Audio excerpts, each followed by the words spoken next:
Okay, so I had this urge tonight to rearrange Penelope's bedroom, categorized into 6 different piles. Would never actually play with it as you're supposed to, and I'm just getting started with this whole decluttering and toy rotation thing.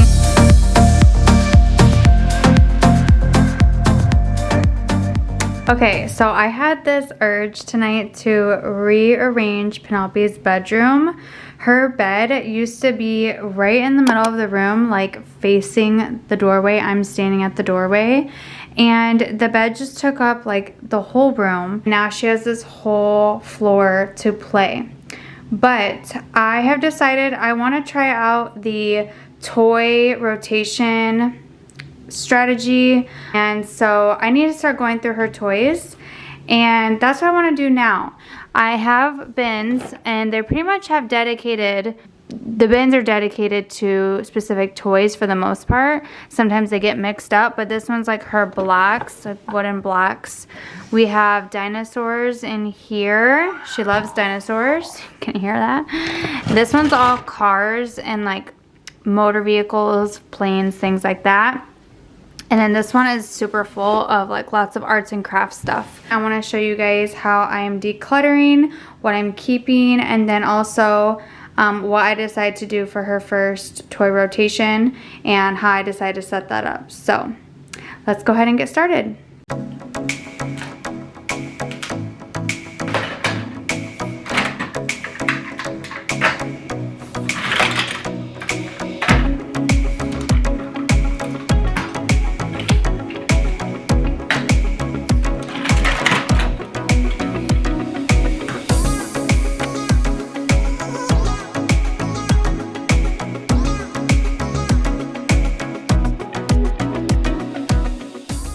So I just began dividing the motor vehicles up between which ones we are going to keep and then which ones we are going to donate. Luckily, I have a pretty good idea of which cars and trucks my daughter really likes to play with, so that was pretty easy to determine which ones we were going to keep. I also noticed at the bottom of the bin were a lot of my son's Hot Wheels, so I just took the Hot Wheels right to his room.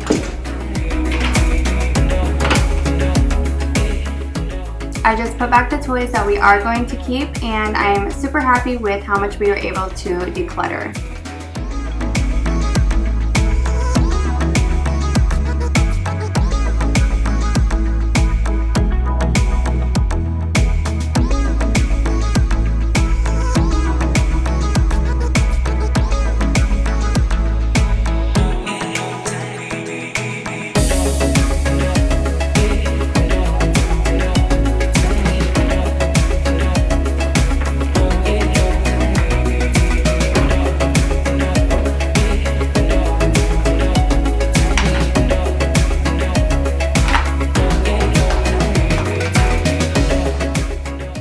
So here I'm just going through her dinosaur bin because I noticed there were other animals mixed in. So she actually has her own bin for just regular animals, and that's what I'm putting into the pink basket.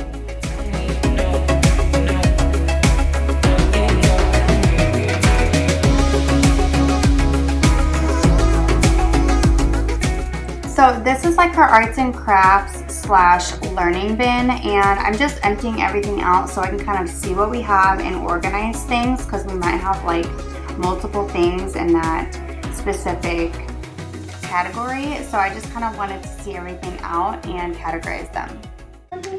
Okay, so from this bin here, like I mentioned, was like mostly art stuff. So basically I have it categorized into 6 different piles. So we have lots of flashcards. This is all like paper and coloring books, and these are just some like puffy stickers that she could do like arts and crafts with. This is a big pile of stencils. We have stamps here. This is actually, I think, would be a great option to leave out for the toy rotation. This is like the letters matching with a picture. I could organize this and leave that out for her. We have 2 water doodle mats.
Okay, so this is where the toy rotation is gonna come in. I decided to clear off the top of Penelope's closet so that I could store toys. So basically every week or every few days if I want to switch out her toys, I can do so. But I want to keep the toys that she's not using up high so she can't get to them easily. The whole point is that she just doesn't get every single toy out and make a mess, and she's able to focus on a few toys at a time. Okay, so this is what I have come up with so far. I realized that I love having the bins on the bottom. I just think it looks really nice, and I feel like if I took all these bins out and just had these toys sitting there, I don't know if I would like the look of that. And on top of that, all the things in these bins are like lots of loose toys. Basically, I'm gonna keep these bins for now, but I really want to get a secondary storage for this stuff so that way they don't always have to be down here, that I can rotate the bins as well. I hope that makes sense. But I do like the idea of having like a toy or an activity on the top of each one. So I'm gonna kind of walk you through what I chose to put out for her this week. But in this first bin, I did put out her water doodle mat, and she immediately wanted to play with it, so that's a good sign. And then in this second little cubby, I just went with this puzzle. She's really been into puzzles lately.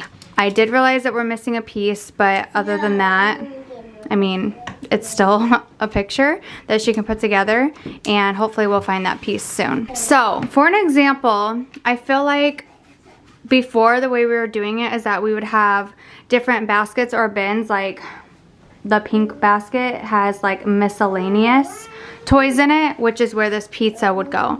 But what would happen is the whole pizza would just like, she would dump all of her toys together, and this would just like go in different directions, and she would never actually play with it as you're supposed to, and never actually like see it together as a pizza like you do here. So I'm hoping that by leaving the pieces together right here, she can actually see, oh, I can play with it, I can put it together and make my own pizza, and it's not just like a bunch of random pieces everywhere mixed with other toys. That doesn't really make sense.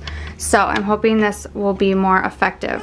And then in this last cubby, I showed you guys these little wooden kind of like flashcards that matching cards. So basically, since this is a tiger, you would find the T and match it up. So this would be a nice like learning activity that she can get out. This is probably something that I would do with her, but certainly something that she can learn to do on her own as well.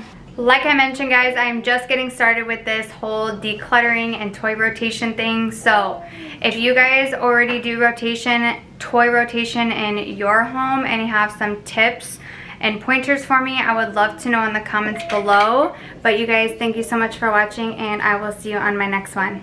Bye.